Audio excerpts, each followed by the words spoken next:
What's going on, YouTube? Welcome to Steel City Muscle again.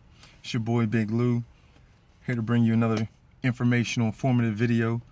Today we're going to be talking about protein and alkalinity, being alkalized in the body. So let's start off because they go hand in hand. I'm explaining to you how. I'm going to try to make it not too boring and long and drawn out, but I want you to understand the facts and understand the importance of what I'm saying so that you can utilize the information. Information is meaningless without application. So I want you to be able to apply this information that I say, apply it to everyday life. So I'm gonna try to, be able to explain it so everybody across the board can understand what I'm saying. Basically, your body needs to be balanced on every level. The body wants to maintain what's called an equilibrium, like your heartbeat. When they say you flatline, you're dead. That's it. Everything stopped. Well, it's the same thing when you're alive, but your body wants to maintain a certain balance, certain levels of oxygen, hydrogen, and nitrogen, certain amounts of blood, certain amounts of white blood cells, red blood cells, certain amount of calories being burned per day, certain amount of nutrients it needs, certain amounts of detoxification it can do, a lot of tolerance that it has as far as allowing bad things to happen inside the body. So I want you to understand that. As far as alkalinity though, we're talking about there's a lot of electromagnetic energy that goes on in the human body. That's your real energy. Things that support that or supplement that would be your food, your proteins, your carbohydrates, your fats, things that you nurture your body with, a lot of things that allow your body to maintain that equilibrium or to help improve it, because you actually have 6 processes that are working around the clock to try to balance your alkalinity. Now, the alkalinity of your food has a rating scale from 0 to 10. A normal alkalinity for an active person, usually around 5.5, 6. A lot of your alkalinity is determined by your diet, and mainly fluids. Your body's 80% fluids. So your water that you consume will determine a huge effect on your alkalinity. And there's a big difference between the water. There's a difference between bottled water, tap water, pH balanced water, water with electrolytes. The thing about, taking pH balanced water, which a good example would be like Evian and Fiji. These waters they have a alkalinity rating of 10, and that's Evian and Fiji, which are the best waters for you. That's high in alkalinity, but here's the difference. Your body's already alkalinized. When you have something that's high that you consume in alkalinity and you consume it, you have to make sure that it doesn't interfere with other acids in the body. Like your stomach is full of acids. So I wouldn't drink a high alkalized water with my meal, because it's going to disrupt the stomach acids. So then the food that I consume, that my body works so hard to consume, I won't be able to digest. And if you can't digest it, then it's hollow food and it's irrelevant. It doesn't really help you. So that's just a small example of how, watching your alkalinity is important. So you want to find a water that would be right in the middle as far as alkalinity, but as pure as possible. Water with electrolytes is by far, to me, the best for you. As far as best for your body and maintaining alkalinity, nurturing the body with the electrolytes. Also, high alkalinized water with a meal is detrimental to your small intestines, where a lot of absorption happens. As far as your stomach liquefies your food, it goes to the small intestines, and the villi in your small intestines absorb the nutrients. Well, anything that's too much acidic will destroy the villi in your small intestines. And that's what milk does. That's why milk is so bad. Milk is the highest alkalinized fluid that you can probably consume. So it's bad for helping for your body absorbing other nutrients. And I know you heard milk's so good and this and that, but you gotta understand, why are we drinking milk from another species? It makes no sense. If you go back to the principal purposes of milk, like what's the purpose of a woman's breast milk? It's to turn a baby human into an adult human and develop a heart, a strong brain, lungs, and other organs in the human body. Well, apply that to a cow. That milk is designed for a baby calf to turn into a full-blown cow. That's why a lot of people are, resistant to milk. They're lactose intolerant. You can't digest lactose if your body doesn't naturally produce enough lactase. And some people's bodies have evolved to be able to handle that, but not everybody. But there's other problems with milk. They add calcium to milk. It's added to it. And the reason why is because milk proteins will make your bones release calcium. So they got to put it back. But the marketing behind it is they just tell you, oh, drink milk because it got calcium, strong bones. Well, that's half the story. Okay, so you heard it here first. Milk makes your bones release calcium, so they have to add calcium to it so that you can put that back. Okay, so also too is you want to focus on, you don't want water or anything that's too low acidic, because what will happen is then it can cause inflammation in the body, and the inflammation in the body not properly getting hydrated can cause a lot of deterioration in the body, and also be real arthritic, cause arthritis in between the bones and things. So you people who have problem with arthritis, make sure your alkalinity is balanced. Now, the best thing about being alkalinized, you can fix this problem in 2 weeks. 2 weeks easy. The best way to fix the alkalinity in your body is to stay away from acidic fruits and acidic foods and acidic drinks, and consume greens. Kale, spinach, and avocado are the top 3.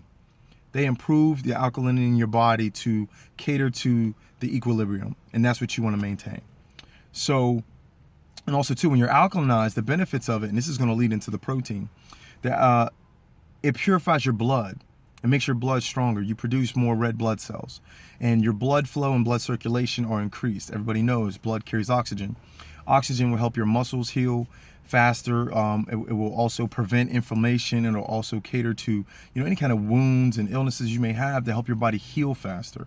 It's going to make your immune system stronger when you're alkalinized, because what it does is it's kind of like putting, when you do an oil change, you take out the bad oil, you put in a good oil. Well, once that good oil's in, then every other function of that motor runs more smoothly. It's the same thing with the body. When it's alkalinized, all the other functions of the human body run smoothly, and there's less stress on your motor. So we want to focus on that, okay? So when I said you get more blood, it also is going to help you absorb more nutrients too. It's going to help more nutrients, better circulation, less acidic effect on your digestive tract, so your villi aren't damaged, so you absorb more nutrients. So then the nutritiously dense food that you do consume, you will be able to utilize better. Okay, and that goes down to protein too, because if your villi are there and they're active, they can attach to the amino acid strands of your protein, break them apart, suck in the nutrients, and get immediately into the bloodstream, which is going to have more blood cells. It's going to be stronger. It's going to circulate better throughout the human body. And that features skeletal tissue. What is skeletal tissue? That is muscle. All right, so let's get on to protein, because one thing about protein I think that people overlook, or they may not even care to mention, they focus on the things that are marketed, which are, on the labels of these protein powders and things like that, which are great. There's nothing wrong with that. But I want to tell you something about protein you might not know, and you might not have ever heard it. So you heard it here first at Steel City Muscle, okay? Protein is a phenomenal energy source. Phenomenal energy source, okay? Most of the foods that you consume, proteins, fats, carbs, are all energy sources in their own right, okay? And the way that you play with your diet is you got to remember, we're built similar to bears. Our body, when you give it too much energy, it's going to store it to use for later, because it doesn't know when later is. So it's going to store it to use it for later. So let's say if you're an active person, because this comes out from a question I got on Facebook, so this is why I'm replying to this one. I'm talking about protein today. How much protein should you consume? Well, the answer to that, the immediate answer to that would be this. I would answer you with a question. The question is what is your lifestyle? Are you a teenager? Are you a young kid? Are you a collegiate athlete? Are you a pro bodybuilder? Are you somebody who works a 9 to 5 in an office? You're not active that much, but you also want to maintain, or you just want to gain some more, you want to tone up a little bit more. What is your profile? Your profile is what determines your needs, your nutritional needs. That's what determines your protein, okay? And when I said protein is an energy source, here's how. I'm explaining to you how, okay? Whenever you want to tone up, maintain muscularity, that requires a certain amount of protein. But whenever you want to maintain that level of muscularity, but you want to lean out, so you say, oh, I'm carb sensitive, I don't get much fats in my diet, how does protein become an energy source? Well, what you do is you can go on the paleo diet, you can go on the Atkins diet, you can go on these low carbs. Because I'm going to say this one time, and I'm going to say it because I know nobody else is saying it. Carbs are not a necessity. They're not a necessity for human life. You can't go without water. You can't go without food. You really can't go without protein. You can't go without vitamins and minerals. Carbohydrates are not a necessity of the human body. Our bodies learn how to utilize them, yes, which means they can be given a purpose. That's the best thing about the human body. It's adaptability. Okay, so for an active person, yes, you're gonna say, "Oh, carbs, he's crazy. You need carbs." Yeah, because you go lift weights. You put resistance on the human body. This statement isn't for you. This statement is for the lady who sits at a desk in an office. She's a lawyer. She works 12 hours a day. She doesn't work out. She has no muscular tension on her body whatsoever.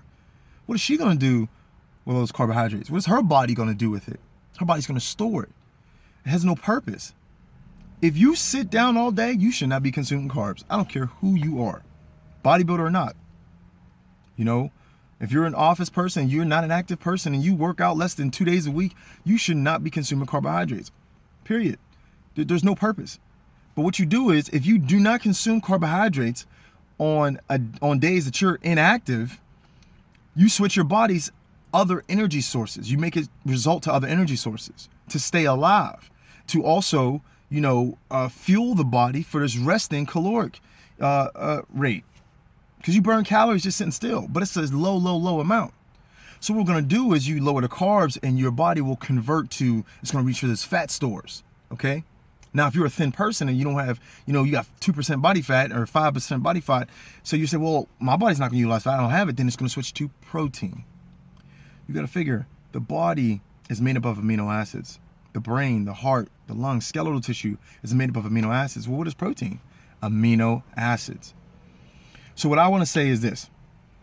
If you are an inactive person or you work out 3 times a week or less, no way in the world should you be consuming anything more than about 0.7 to 0.8 grams of protein per pound body weight. That's it. If you're in the middle and you work out about 3 to 4 days a week, you're pretty active, but not to the extreme, you still want to bump it up to about 1 to 1.2 grams of protein per pound body weight. If your body is elite, and I'm not saying elite in comparison to other people, but you're at an elite level to where you're constantly putting stress and strain on your body, you need a high level of protein to compensate that, because your body's pulling more calories. It requires more calories. For your system to function, it needs more nutrients. No way should it be under 1.5 to 2 grams of protein per pound body weight. If you're going to make sure you're utilizing enough protein to sustain muscle growth, grow, if you want to get progressive, and to progressively get stronger, progressively get more fit, progressively burn more fat. Because the more muscle you have, the more fat you burn. That's just a fact. That is what it is. So the idea that I want people to think of in all my diet videos I'm going to give in the future here is to switch your body's energy sources. Sometimes make it fat, sometimes make it protein. And on specific days when you're working out, you make it carbs. But you're making it carbs with the premise that your body's going to utilize all those carbs, not have the opportunity to store this fat. So in the future videos, we're going to talk about that. But as far as now, we're going to focus on protein. Okay. So we already talked about making your digestive system able to break down these proteins. So remember, you got to keep that the pH in your gut. Okay. Keep that positive bacteria. And that's the benefits of a probiotic. Probiotics are going to help that your positive and negative bacteria stay balanced. We want to make sure that your body is primed to absorb nutrients, because if it's not, then you're not going to absorb them and you can't utilize them. So what are you eating for? So we don't want to waste time. You don't waste time in the gym. I don't want you wasting time cooking. I don't want you wasting time, studying and doing trial and error. I'm giving you facts here. Okay. So great protein sources. What I would say is also protein sources take time to digest. They don't all digest equally. You got to remember that. There's a biological rating, which I wrote it down here. Hold on, give me one quick second of what the name is.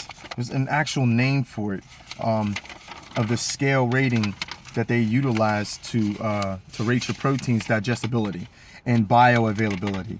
Okay, and what that name is, hold on, give me a second, I'm coming. PDCAA. And what that means is Protein Digestibility Corrected Amino Acid Score.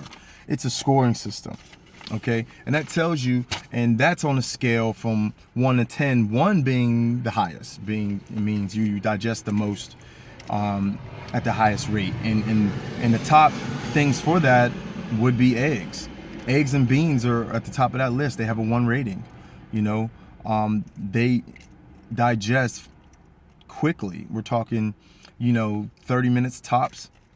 When I mean digest, convert, your body utilizes them, digest them through the villi and are in your bloodstream. That's what I'm talking about.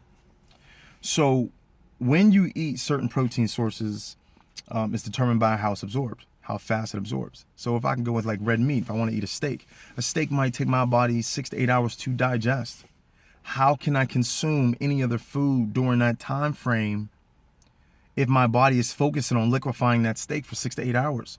So am I going to eat a steak for lunch? No, because then I'm not going to have time on a digestive standpoint to digest any other nutrient. So steaks, save for at nighttime. That's it. Or if you're going to get on a long flight, you're going to be, doing things the rest of the day, you don't have time to grab any food for 6 to 8 hours, then a steak is perfect. It'll stop you from being catabolic. But if you got a lot of meals to get in that day, a lot of calories to get in that day, you want some quick, digestive proteins and foods, your best things to go with are eggs. Number 2, I would say a light white fish, flounder, tilapia, mahi, orange roughy is fantastic, salmon is perfect. After that would be chicken, chicken and organic pork. It has to be organic because Lord knows what they do to this pork in this country. But in other places, it's good for you. Pork actually has a higher biological rating and more protein per ounce than chicken does if you get organic. So I would put chicken and pork on the same level, and then steak last. It takes forever to digest, but it's high in creatines, it's high in amino acids, and it is good for you. It does have a purpose. So I would eat red meat only at night. So there's some just basic examples of protein, but also I want you to know, like I said, it's not just for muscles. It's great for your heart. It's great for brain cells. It's great for cells in your heart. It's great for your bloodstream. Just getting amino acids everywhere, and especially if you're a person who has a disease, or anybody who has a disease of any level, and I mean AIDS, cancer, osteoporosis, things like that, you should be consuming a extremely high amount of protein per day, 2 grams per pound body weight. So you heard it from your boy here first, Big Lou. I'm about to get out of here, get back to work. Still working that 9 to 5 for now. Check out 412stillcitymuscle.com. I just got leggings in for you ladies, so you can be styling while you're in the gym, looking good. Like I said, we're putting Pittsburgh on the map, letting you guys know this is a place to learn, get educated, get in shape, and get healthy. So I want everybody to enjoy the rest of your day. Have a blessed day. Peace.